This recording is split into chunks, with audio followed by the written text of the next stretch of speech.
Come on in, everyone. Come on in because we are here to talk about Real Housewives of Atlanta one more time.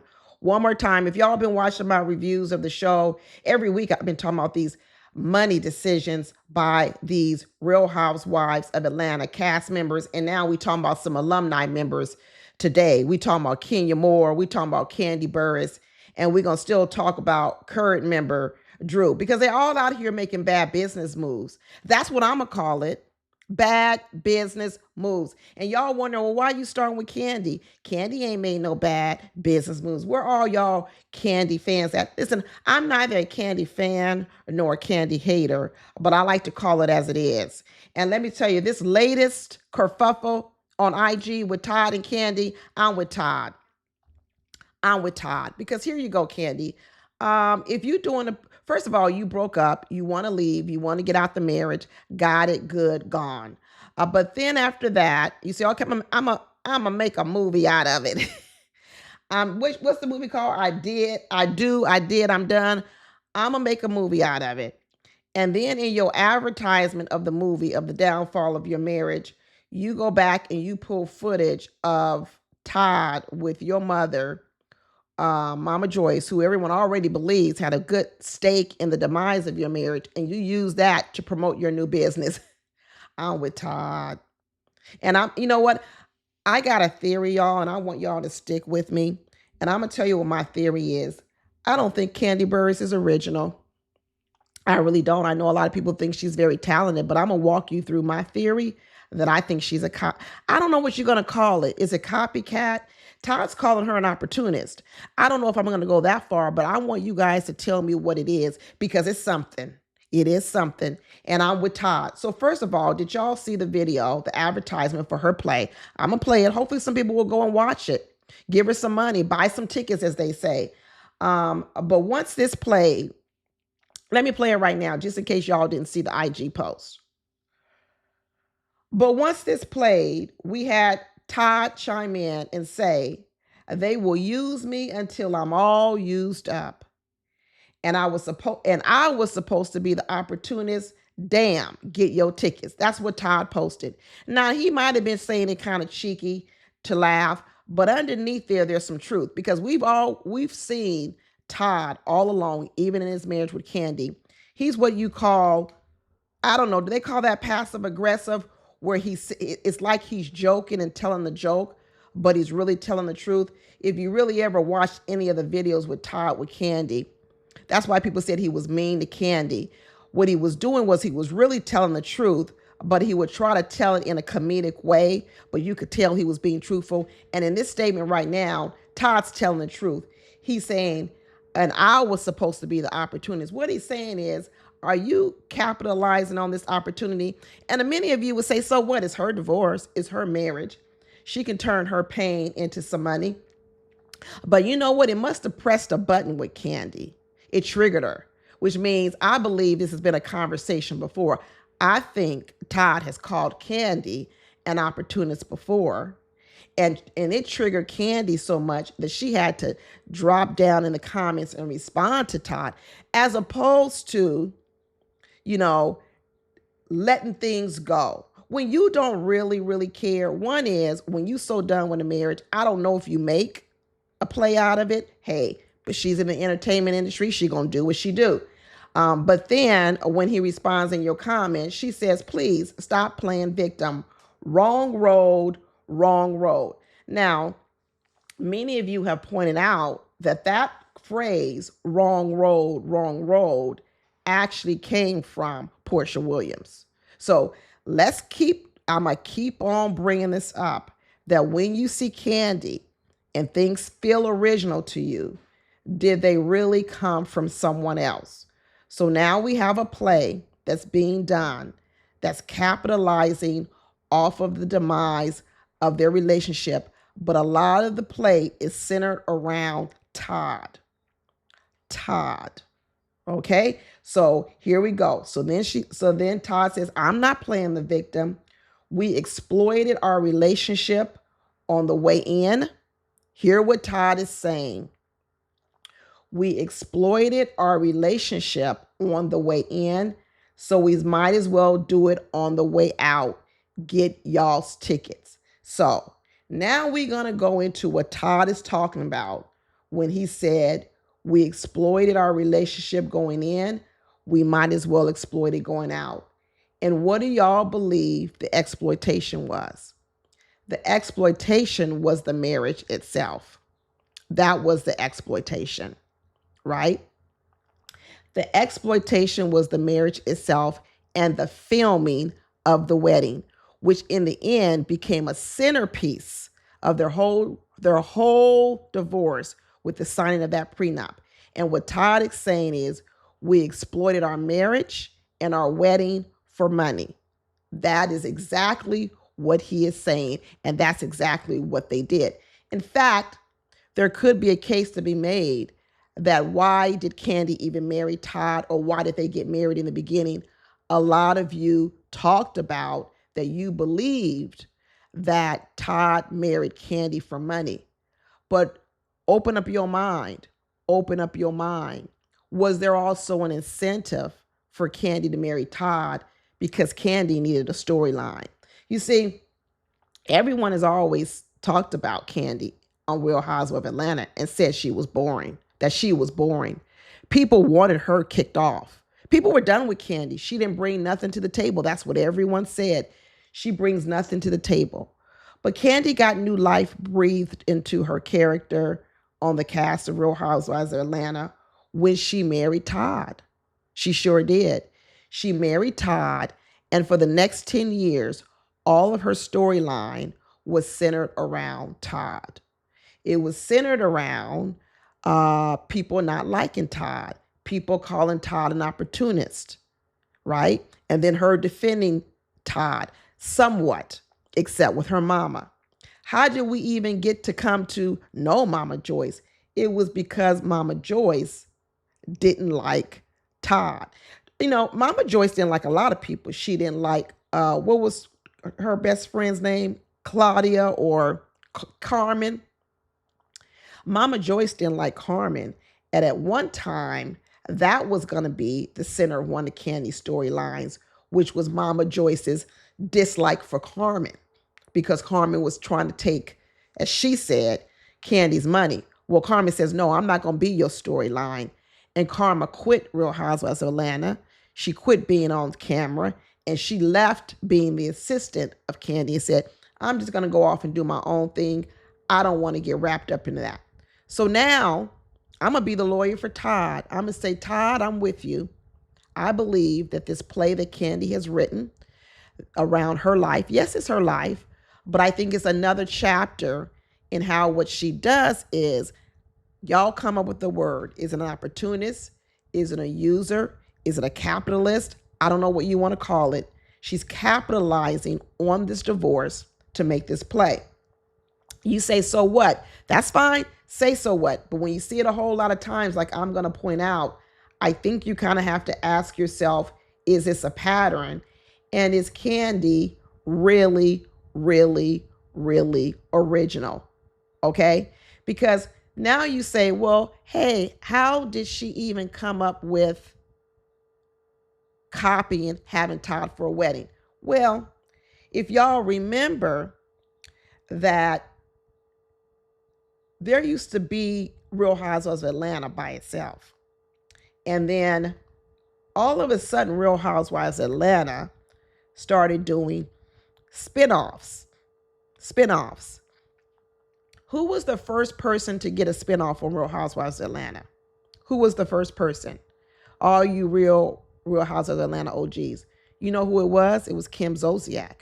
She got the first spinoff. Remember Don't Be Tardy? She got a whole show.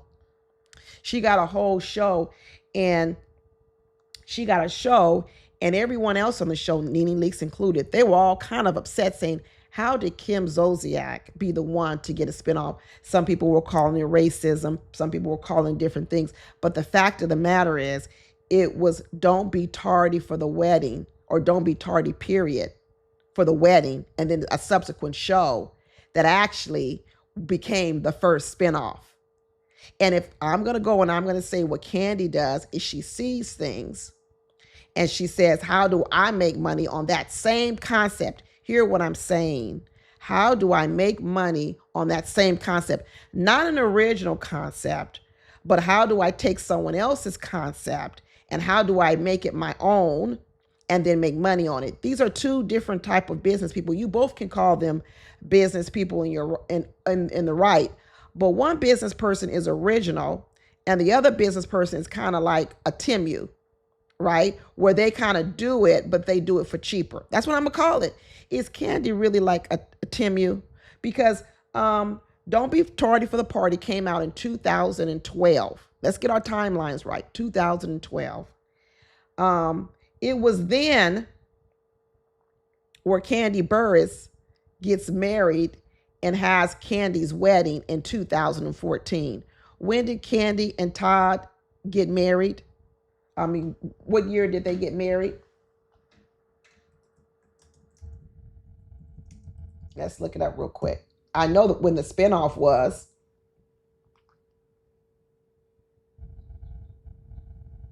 They married in 2014.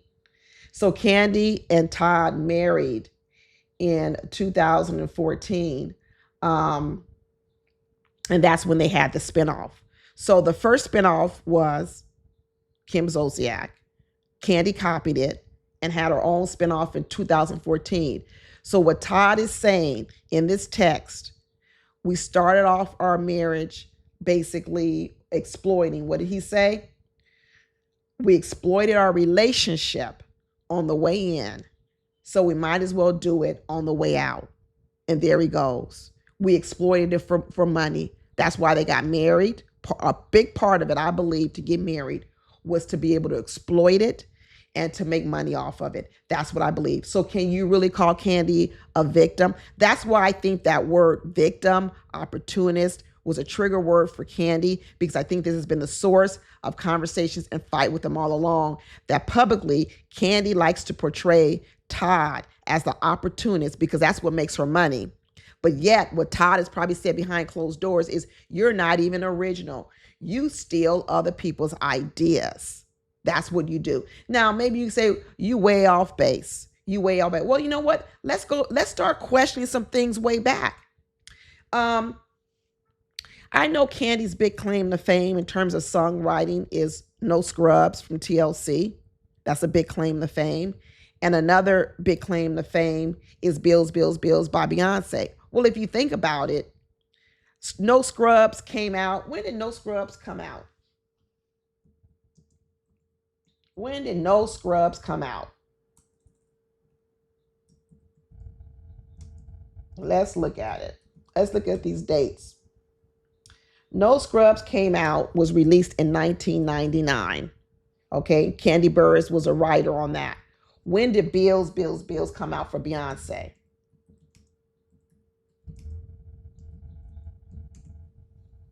$19.99. This is looking like some rinse and repeat, because basically Bills, Bills, Bills and No Scrubs kind of seem like they the same old song. But you said, well, so what? It was her original song. She repeated her original song and just sold another version of Beyonce and made money. What's wrong with that? Well, what's wrong with that could be, if you think about this new era of songs where we talk about broke men, what was the original broke song? All you old heads, what was the original song about broke men? You know what it really was that really hit popular? It was actually Erykah Badu, Tyrone, you better call your friends. So what do you guys think? Do you think that Tyrone came out before Bills, Bills, Bills and No Scrubs? Or do you think Bills, Bills, Bills and No Scrubs is a copycat version, a Timu version of Erykah Badu? Let's see when Erykah Badu did her Tyrone.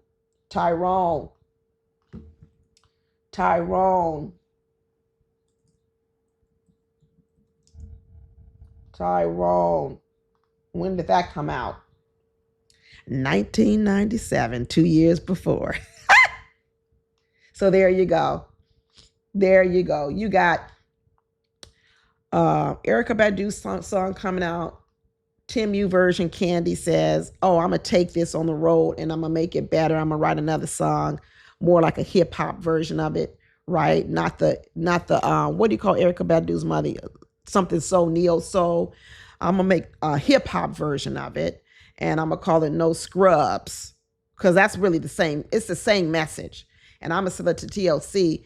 And then that was such a big hit. I'm gonna rinse, and repeat it for Beyonce. So we're gonna go back to Todd's comments: opportunist, exploitation, and right now I'm seeing a lot of it going on in Kandi's life. So y'all go, that's not enough. That's not enough. So you say, so what if she copied Kim Zolciak's spinoff for the wedding and she had her own spinoff of the wedding? Well, it didn't end. It didn't end there, because do you also remember that Kim Zolciak had that wax song, which was called "Don't Be Tardy"? Don't be tardy. And when Kim Zolciak wrote, or no, so she sang that song, because we're going to talk about this, who wanted to get in on it? Now, some of you will say, well, Kim went and sought out Kandi because she was a Grammy Award winning writer. But how many of you now believe Kandi also sought out Kim because she wanted to capitalize on also Kim's fame? Because Kim had a whole show. Kandi aligned herself with Kim to make money off of Kim. Well, what Kandi has always said was she never really thought it was going to make money. Lo and behold, it ended up being a whole mess, a whole mess. And in the end, Don't Be Tardy sold more money than they thought, sold more songs than they thought. I think it was like 100,000 units or something. Not a lot of units, but enough that Kim was getting some shine. And when Kim Zolciak got a little bit of shine, guess who got mad? Kandi. And she sued Kim Zolciak for part of the money. Really? You a Grammy Award winning artist and you're coming over here and suing Kim Zolciak for some little cheap ass song because it showed 100,000 units? Well, I know a lot of y'all gonna say, well, it's the principle of it. It's the principle of it. Well, it wasn't the principle of it, because they went to court and Kandi lost. And what Kim Zolciak proved was that no, she has no song, no royalty. She gets credit, but she has no royalty. And in the end, the court showed that she was paid $4,000 to assist Kim Zolciak, and that was it. There was no royalty. Kandi lost the case. But once again, here you go. Is Todd right? Is Kandi a person who is somewhat of an opportunist? Does she latch on and then create money and make money off of you? You say, no, I'm not convinced. You say you're not convinced. Well, let's keep going. Let's talk about all the business ventures of Kandi, and let's start asking ourselves, were they original? Were they original, or were these businesses capitalizing, being opportunities off of something else? Well, one of her most famous businesses are the restaurants. And what are the name of the restaurants? Old Lady Gang. Where does that come from? That comes from all those aunts, all those mothers, ganging up on whom? Todd. It's still capitalizing off of the feud between these women and Todd. Once again, Kandi inserting herself to say, look at what's going on. How can I exploit this situation for money? Yeah, they actually opened up another restaurant, a steak and seafood restaurant. What did they call that one? Blaze, after their daughter, after the whole surrogate story, after the difficulty having a baby and that whole journey. Another moment where they got to tie business with personal. You see, there is a clear pattern that Kandi does not separate business and personal. It gets blurred. We're still waiting for why Todd and Kandi broke up. A lot of you think it's because Todd had another woman, that they were bringing other women in the bedroom, all these other kind of things. But Kandi's actually said they did not break up over infidelity. Y'all in the streets keep saying that. I believe they broke up over money. And that's why when I saw that divorce settlement and I said, wow, you mean to tell me the assets that they have only are adding up to $400,000 each? That's it? Of all these business deals, all this money Kandi has, $400,000 is not adding up. That means a lot of these little opportunist business are not as popular. They're not making as much money as you think. But Kandi, I'm starting to wonder, does she have original ideas? So let's keep going. Who else did she capitalize off of? What was Kandi's other business? The sex dungeon. Where did that come from? That came from Portia when Portia accused Kandi of having a sex dungeon. Kandi went out, built a whole sex toy. She built a whole sex toy business around that thing that Portia did, the sex dungeon. She even developed, the home sex parties that she had, whatever, candy coated nights, candy factory, candy coated nights, even the whole exploitation of the Bolo character. She weaved that in to try to make money off of that. She put Bolo, remember Bolo came to a party. She put Bolo in her play to even get more of you to come to her play. Kandi loves to weave this bridge between her personal life and her business life. And then she likes to make money off of it, which you could say is fine, but it still will be close to what Todd is saying. There is a flavor of being capitalized on, right? Imagine you're a friend with a person where at any point in time, your friendship, your relationship with that person could be turned into money. How would you feel if your personal interactions were always being turned into a money opportunity for Kandi? Like I said, I'm with Todd. I know Kandi's gone on and she's made, now she's on Broadway. Where did that come from? I know she and Todd originally produced that play on Broadway with Denzel. Is it that after Kandi produced that play, she says, I want to also be in front of the camera. I now want to star in my own Broadway play. Is that another offshoot of that, where you had success with the Othello and then you decide you want to also now do an offshoot and be in a play? It just feels the same. It feels like a wash, rinse, repeat. But she had to stop that. She had to come back, because what Todd did was he used that against her. He says, you want to be in Broadway doing plays away from your kids for 6 months? That's fine. I'm going to file for a sole custody.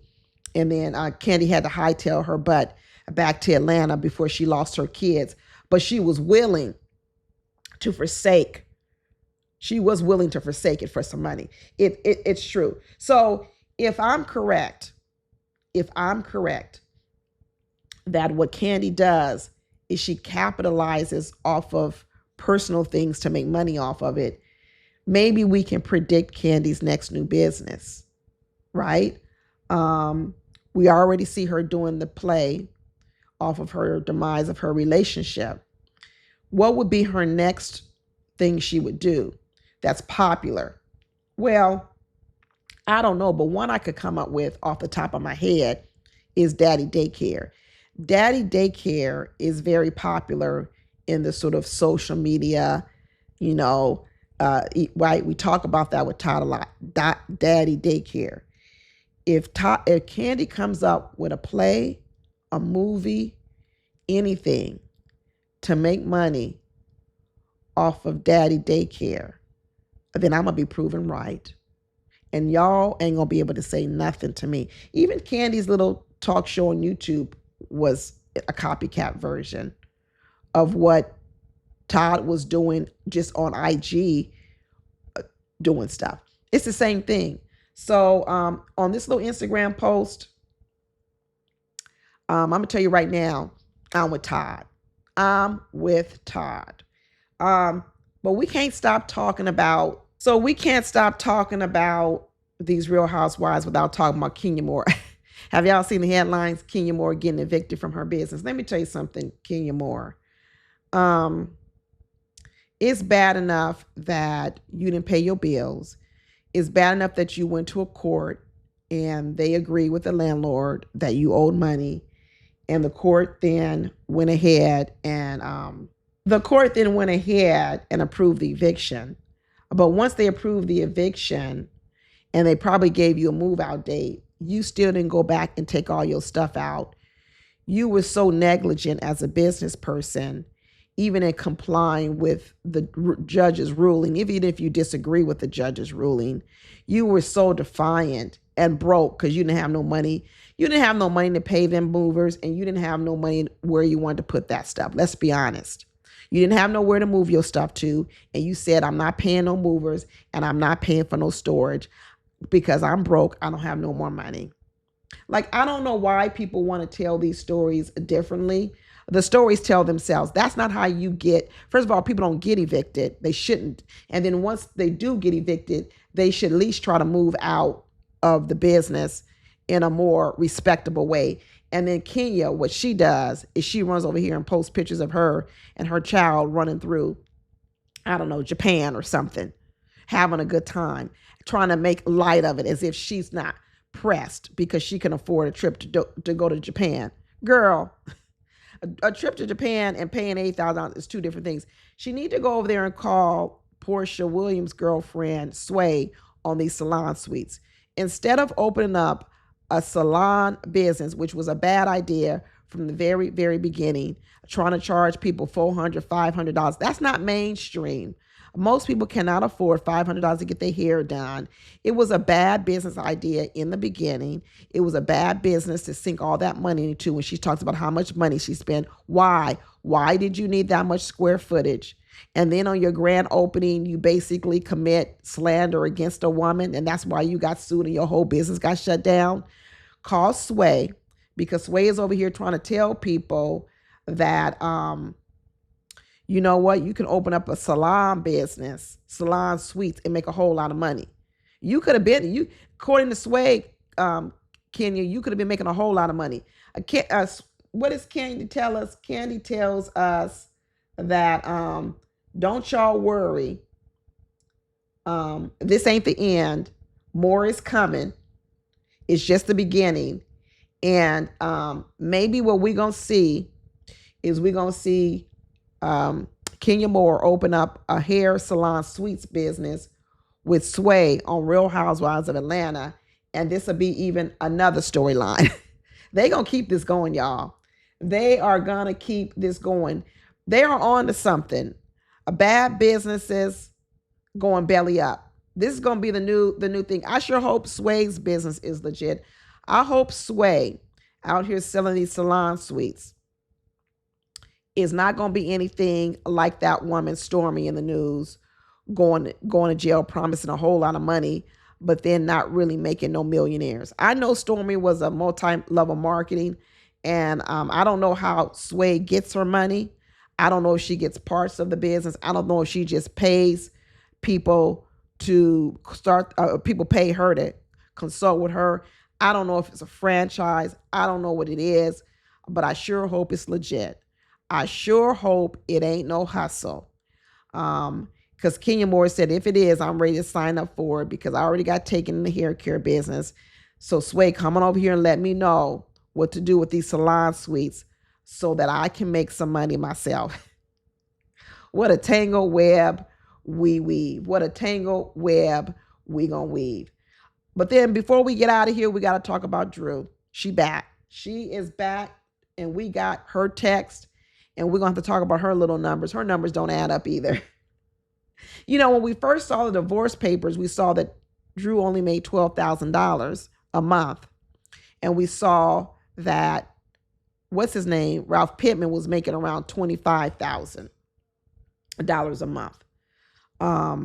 And so we're like, whoa, we thought, I knew the difference. Y'all thought that Drew was making hand over fist money and it was Ralph living up off of her. Come to find out that that wasn't the case, that actually Ralph Pittman was the one making more money with his 9-to-5. And y'all kept wondering, why is Ralph in the basement? Come to find out, Ralph was in the basement because Drew needed his money to keep paying the mortgage over there and all of the expenses over there, because Drew's $12,000 a month salary is not enough to pay those bills, plus pay all her stylist, all these, what do you call them, handbags, designer handbags, makeup, right, to keep up the facade that she is a wealthy woman, right? So while Ralph's money was going to pay the mortgage, the taxes, the insurance, the upkeep, all the other things to run the house, right? Drew was able to use her money from Real Housewives of Atlanta to fake everyone out that she had a lot of money. So she paid for the glam and the glitz. And then at the end of the day, after she pays all her employees, she's only netting $12,000 a month. That's why I believed it. I believed it. That is her real net. Well, in these text messages, now they're talking about, oh, well, Ralph really makes $75,000 a month. I don't believe that. I don't believe that because they're saying according to your W-2 is 75. Well, first of all, what we know is that Ralph is into sales or he's an executive, which most executives get what's called bonus money. And most people get their bonus money in the first quarter of every year because what you're getting is you're getting your money paid out from the previous year. So if you happen to count someone's money who gets bonuses in any of the months of January, February, or March, you're going to see bonus money in there. That's a one-time payout. So what these fools working with Drew have done is said between January and February, you averaged $71,000 a month because you've earned $140,000. Well, more than likely, a lot of that money was bonus paid out. This is just simple stuff. It's simple deduction in the head. I'm quite sure it's going to be proven that this guy, Ralph, does not make $70,000 a month every month. No, that's going to be proven. So this is why Ralph Pittman says to Drew, you're dumb. You are really, really dumb. So she goes on to talk about in some of her text that, well, are you going to pay for half of the food in the house? He's like, well, if I've been paying the mortgage, why are you coming at me over some food cost or some children expenses when I've been paying the bulk of the bills? So then y'all talk about, well, she said she giving him half her Real House of Atlanta paycheck. You mean, let's say she nets $12,000. So you're saying she's been giving him half, which is $6,000. Well, he's telling y'all that to run their house over there and all their bills, her half is really $9,000. So if she is giving them half, which is $6,000, then that still leaves a deficit. That's all I'm saying. I don't know. She's going on talking about, well, when I got injured on the job and I got the $300,000 payout, you took half of it. Well, let's figure this out. So Drew was injured. I remember when she twisted her ankle, something happened. I don't know. Did she sue somebody? Was she in a car accident? Did a policy payout for Drew in which both she and her husband had rights to some of the money? Listen to me. If you are on an insurance policy together, whatever it is, more than likely the check was written in the name of Drew and her husband, which means when the check came, it came in both their names, whether it's car insurance or whatever, right? There's a good chance that the check came in both their names. And so since they both had to sign it, and Drew and he were maybe they was already going through stuff, and he said, I've been covering the bills while you were so-called laid up. Because listen, if you suing a person over injuries and you're saying you can't work, that's part of people's cases. I can't work because of this injury. This is how I'm gonna sue you. I'm no longer able to work, which means that in order to get a check for $300, Drew, you had to show you couldn't work and couldn't make money. So while you wasn't working and you wasn't making any money, to me, it sounds like your husband carried all the bills because you couldn't work. Because if you worked, it would not be good for your case. So once the case got settled and the case money came in, he said, great, the case money came in. I'm gonna need back the money that I've used to pay all these bills with for a whole year or longer while you built your case. So you need to give me back some of that money. And that's why she ended up having to give him half. That sounds reasonable to me. But see, Drew think everybody don't know money.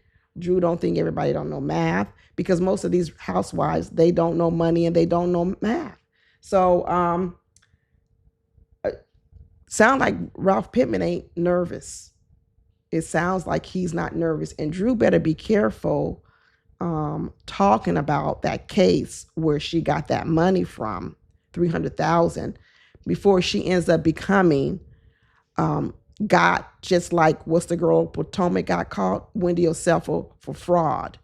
Okay, because if you were really injured and you really couldn't work, and then you got a settlement, and then that settlement money got split between you and your husband because he's saying I had to cover the bills during that time, then that would make sense. But if you're trying to tell us you wasn't really injured, and you were still able to contribute to the household financially, so technically you didn't owe Ralph Pittman that money, then that insurance company might come back on you and be like, well, that's not what you told us. You told us you couldn't earn any money. So do you owe Ralph or do you not owe Ralph, Drew? Because if you don't owe him no money, then maybe you didn't need to get that check because you was working. You see? These Real Housewives, they need to get it together, y'all. They really need to get it together. That's it. That's all I got to talk about. Let me know what y'all think, because I done come up with a whole lot of theories down, and I need y'all to comment down in the comments and let me know. Am I the crazy one? Or are these ladies bad with money? Okay, bye.